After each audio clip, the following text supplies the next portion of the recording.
হাই friends, আজি আমি আহিছোঁ বৰপেটা কীৰ্তন ঘৰলৈ। আজি হোলীৰ যি আনন্দ পৰিৱেশ, এয়া বহুত সুকীয়া পৰিৱেশ। ভাল লাগিছে ইয়াত কীৰ্তন ঘৰত আহি। ইয়াৰ যিটো পৰিৱেশ, এই পৰিৱেশটো দেখা পাই সকলোৱে যেন আনন্দত মতলীয়া হৈ আছে।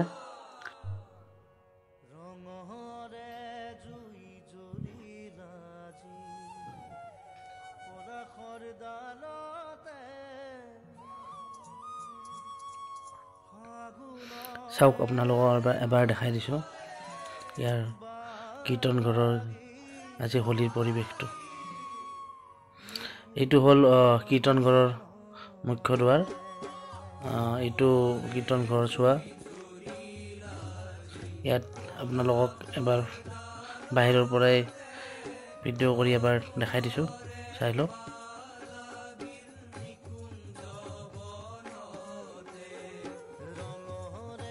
ইয়াত নাম কীৰ্তন ধৰি আছে আৰু ইয়াতে যিটো বাহিৰত পৰিৱেশ, যিকেইটি দোকান আছে, ইয়াতে দোকান আলু ভাজি আৰু ৰঙা ডিমাৰ কাৰণে হোলীত বহুত ফেমাছ হয়। আহিলে ইয়াত এবাৰ খাই চাব আপোনালোকে।